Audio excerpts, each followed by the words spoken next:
सकियन में चर्चा छिड़ जावे ऐलानी सकियन में चर्चा छिड़ जावे तो मोहन के गीत सुनाने लगे।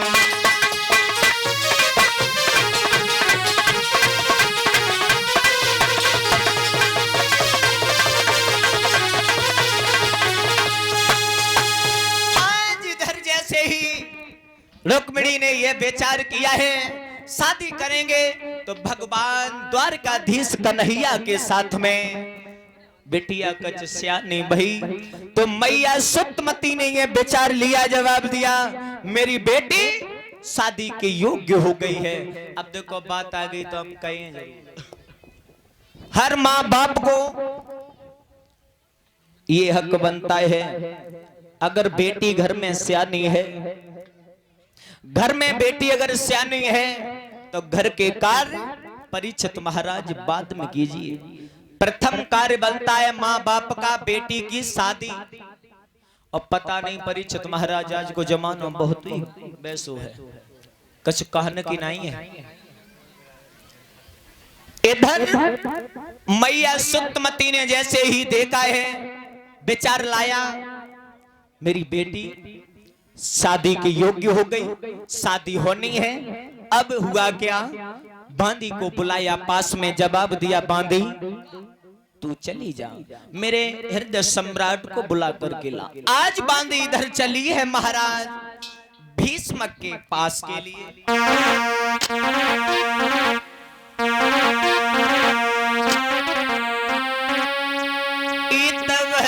बिटरिया रंग में लसे दूतिया दवती पाँव सो जाए।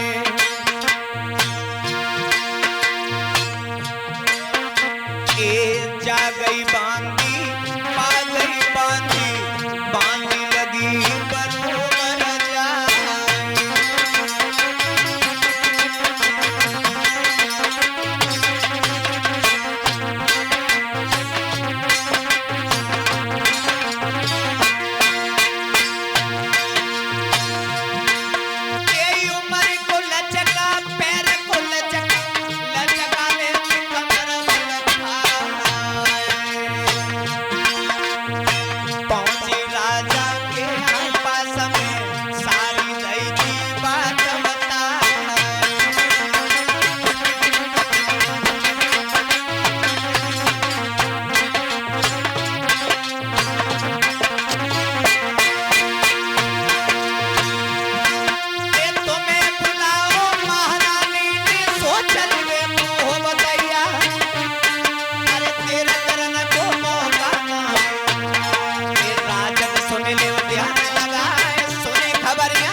जैसे ही महाराज भीष्म आए हैं, मैया सुतमती ने आता हुआ देखा तो अपने पास में बिठा लिया, जवाब दिया स्वामी पिया मेरे मन में एक इच्छा आ रही है। जवाब दिया क्या इच्छा आ रही है, कहो क्यों बुलाया है। जवाब दिया देखो तुम तो राजकाज में लगे रहते हो, तुम्हें तो घर की चिंता है नहीं, तुम्हें ये भी नहीं पता मेरी बेटी है और शादी के योग्य है। जवाब दिया रानी तुमने तो बहुत सुंदर बात कही है, मुझे नहीं पता था मेरी बेटी सियानी हो गई, शादी के योग्य हो गई है। अब जो काम होगा सारा बाद में, सर्वप्रथम काम यही होगा, शादी की चर्चा मैं अभी जा रहा हूं। महाराज भीष्म पहुंचे हैं कचहरी में, ऐलान करवा दिया आज कोई काम नहीं होगा, बस मेरी बेटी रुक्मिणी की शादी की चर्चा हो। अगर किसी को पता है अच्छा बर होना चाहिए, अच्छा घर परिवार होना चाहिए, क्योंकि मेरी बेटी बहुत सुंदर है। महाराज, हाँ महाराज की जय हो। खुश रहो महाराज, हाँ। पहले आप जा बताओ, तुम्हारी लड़की ने के हमारी तो जीव लगड़ी गई महाराज। कै साल की है महाराज? बड़ापो है, कोई बात ना। बड़ापो का देख रहे हो महाराज, शकल कैसी हो गई है। समझ रहे ये सांडे वाले सब खाए लो मोए। अरे पंखा बंद कर दो, माने कुछ ना है। माने पंखा ही बंद कर दो, कुछ ना करो तो। बेटा जी महाराज, मेरी बेटी की उम्र है 19 वर्ष। 19? हाँ तो लगभग लड़का महाराज 20 वर्ष का होना चाहिए। 20 का तो होना ही है। पहले ये बताओ महाराज, तुम्हारे लड़की का नाम क्या है? पता नहीं है महाराज। हाँ। जब पैदा भई थी तो हमका वहां आते महाराज। बेटा जी, मेरी बेटी का नाम है रुक्मिणी, और मेरी बेटी बहुत ही सुंदर है, और मुझे जो लड़का चाहिए ना महाराज। हाँ। का बताओ आपने गुड़ी मुड़ी? हाँ महाराज, पल्ले ना है परी। गुड़ी मुड़ी नहीं, रुक्मिणी। अच्छा, तिड़ी मिड़ी। पागल है तू महाराज। हाँ। हमें कजू ये सांड वाले ने ऊंचो कर दो, सीटी मारे मारे। तो ये कल से कथा है बामे का हुए महाराज। फिर बताओ, का बताओ तू? मेरी बेटी का नाम है रुक्मिणी। अच्छा, रुक्मिणी। हाँ। कितनी अच्छी है वो? बहुत सुंदर है, और बहुत ही सुंदर बर चाहिए, अच्छा घर परिवार चाहिए। हाँ, हम महाराज जानते हैं वो इतनी सुंदर है, क्योंकि अंधेरे में बैठाते वो अजीता करती है। बिल्कुल है महाराज। हाँ। तो लगभग लड़का 20 वर्ष का होना चाहिए। 20 वर्ष का होना चाहिए। कोई है नजर में तुम्हारे? है महाराज। और 5-5 साल के 4 गद्दे तो महाराज 20 ही साल तो भाई। पागल हुई हो? क्यों? चांद के संग हमारे ले ली जाइए। है महाराज। हाँ। क्योंकि ऐसा हुआ, एक खच्चू गो तो एक गुजर होते रही है, एक खच्चू गो तो दूसरे गुजर कच्चू रही है। ता से कही अगर एक अगर मरी गो तो तीसरो तैयार रहे, वो कत खवाते रहे। ता से हमने कही देखो परीक्षित महाराजा की बुराई मत मानिए, जो ऐसो है जब में बुद्धि ना है कतई। परीक्षित महाराज उसमें से एक खड़ा हो गया। महाराज की जय हो। खुश रहो बेटा। बोलो तुम्हारी नजर में कोई सुंदर लड़का है? महाराज मैं बोल सकता हूँ क्या? सबको हक है बोलने का। महाराज, मगध के जो राजा जरासंध हुए उनके साथ लड़की नहीं करेंगे, वो घमंडी राजा है। कोई और हो उसे बताओ। महाराज। हाँ। महाराज की जय हो। मैं बोल सकता हूँ महाराज? बोल सकते हो। महाराज अगर इस ढोलक वाले के साथ कर दो तो? नहीं।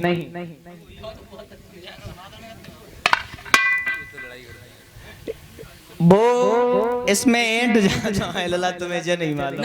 अगर बिटिया हमने करी उदई तो जोर जोर के सब पतरी कर दी। नहीं महाराज, ऐब नहीं है, गुड़ है। ये ढोलक बहुत अच्छी हो जाता है जी। अच्छा जे गुड़ है। हाँ महाराज। जब माई बिटिया जे गुड़ लेके ओढ़े का बिछाए न गुड़ न गुड़।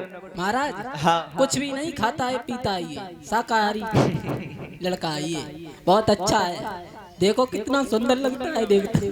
कोई और बताइए, ये मुझे पसंद नहीं है महाराज। हाँ। और मेरे दिमाग में ना आया तो बिना पूछे लिए।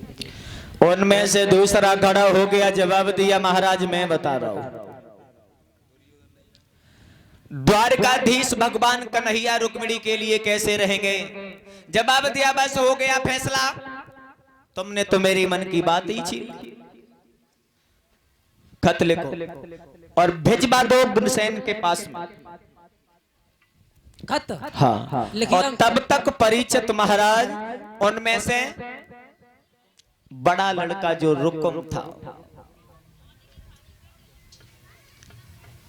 रुकुम जो था, रुकुम खड़ा हो गया। जवाब दिया पिताजी।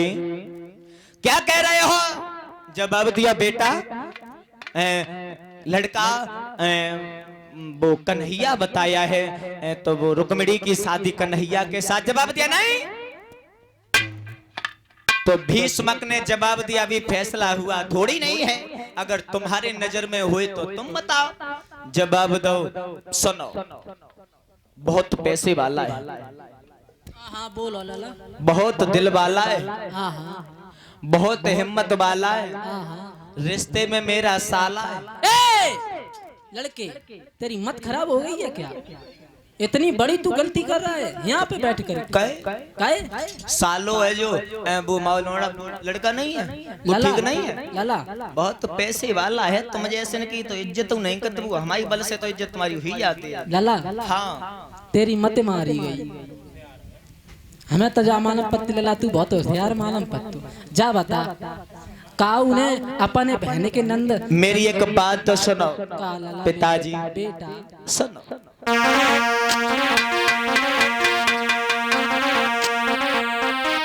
ए सुन बाबू लगे बेन रे के रुकवाज समझावे।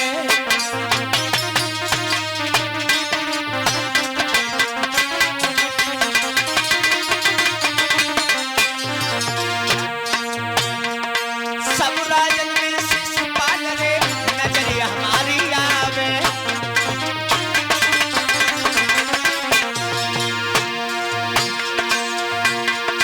महाराज करे हम माँ के संग शादी, सब राजन में सिरमौर गवा की है ऊंची गादी। पिताजी पिताजी बेना दुल्हन बन के जाए मेरे सालो दूल्हा बन आवे। बेना दुल्हन बन के जाए मेरे सालो दूल्हा बन आवे।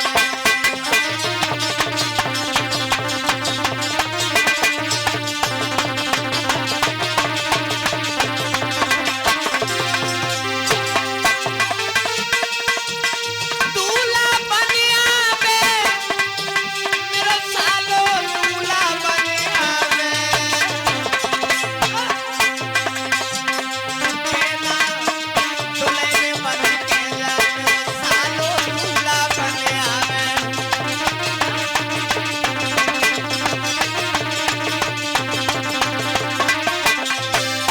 पिताजी मेरा साला है, बहुत पैसे वाला है, हम शादी करें। तब पिताजी हम अपने साले शिशुपाल के साथ में शादी करेंगे। बेटा हाँ ये बता किसी ने अपने बहन के नंद के संग शादी करे सो तुम करियो? किसी की शरीकत नहीं होती है पिताजी। अगर कोई विचार करे जिज्जी नचती तो हम नच लें, तो नचबो ही ना यहाँ तू है तो तू का नचे? काऊ की शरीकत नहीं होती पिताजी। अगर हम शादी करें तो अपने साले के साथ है, क्योंकि मेरी भी बहन है, मुझ पर भी हक है। बेटा हमारी कोई दो चार लड़की नहीं ना है, हमारी एक ही बिटरिया है, बहुत सुंदर लगते सो तू गम कते संग। अब आज महाराज भीष्म की जो आंखें नम हो गई, बेटा को बताने लगे लाला तू बहुत गलत कर रहा है, तुझे एक बात नहीं मालूम। कौन सी?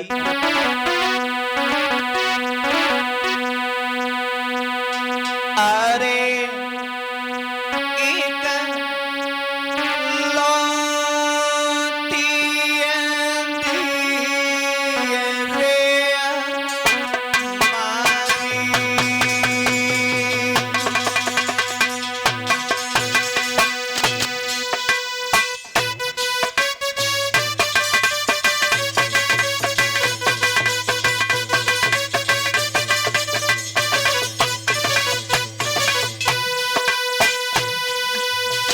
बेटा तुझे एक बात नहीं मालूम, अगर हमारे दो चार बेटी होती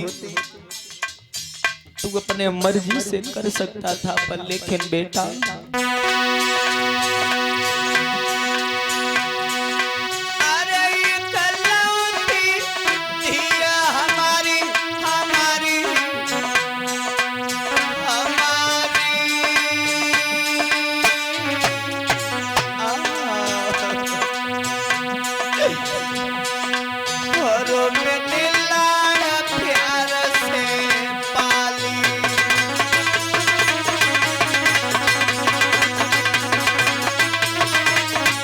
बेटा अगर मेरी मान तो सब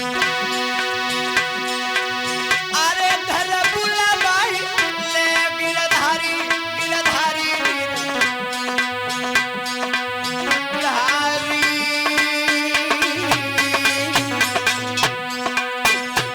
लाला अरे पास दीजिए भमरिया डाली।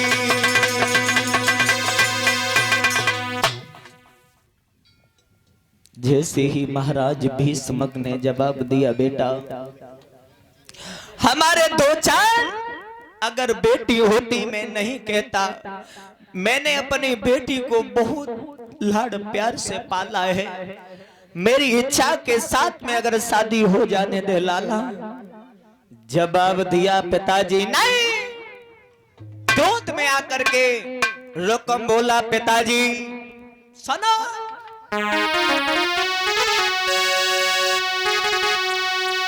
मेरे सामने ओ बाबुली और ये चाले नहीं चल पाएंगे, पर ये शादी पक्की होगी तो तलवारें चल जाएंगे।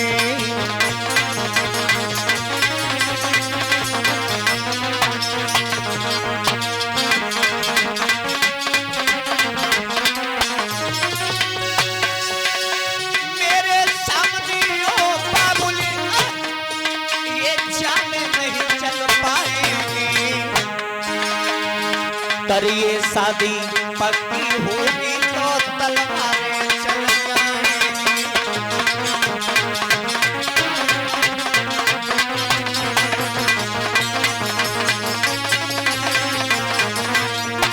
पिताजी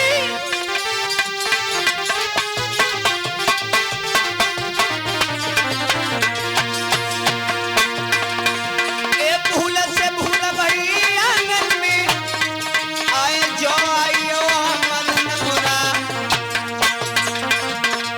अरे कई स्वागिनी विधवा हुई आए मंडप पे फूल की धार।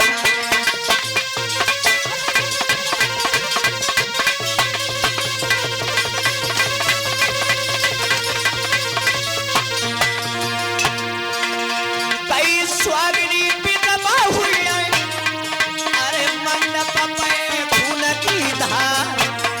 असली अरे कई राजन के जब ना जाए अरे के मेल पहुंची बहु जाए।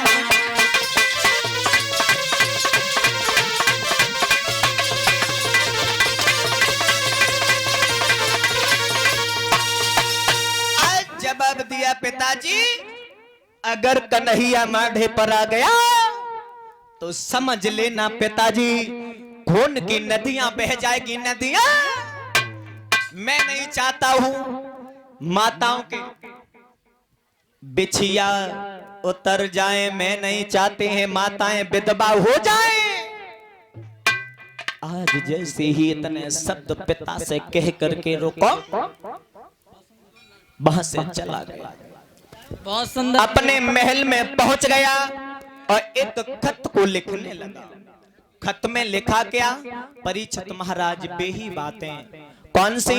शादी की निवेदन करने लगा अपने साले से। अब बताओ ऐसे भैया अगर आज के जमाने में अगर ऐसे भैया अगर हों तो ईश्वर कृपा से दूसरों भैया काट के नारे में दे दे। हमारे तो एक बात दिमाग में आते है। कौन सी? देखो अब्बू बासा जीजा कह दिए पहले तुम दूध पियो अल्लाह। हमारे तो एक दिमाग में बात आती है महाराज। देखो बू बासा जीजा कह दिए, बू बासा जीजा कह दिए, एकदम बू बर्फी को डिब्बा ले जाए, एकदम ले जाए, बात जाए भाई महाराज हैं कैसे रिश्ता भाव जीजा सारे को। अब जीजा जीजा हो ये दो लोग और का अबू बासा जीजा कहे, अबू बासा जीजा कहे सारो तो। अच्छा ये रास्ता तुझे मंजूर है? अच्छा जो रिश्ता मंजूर हो जाए चिमटा देखो। परीक्षित महाराज आज रुकम अपने साले शिषपाल के लिए खत लिखने लगा और खत में लिखा है है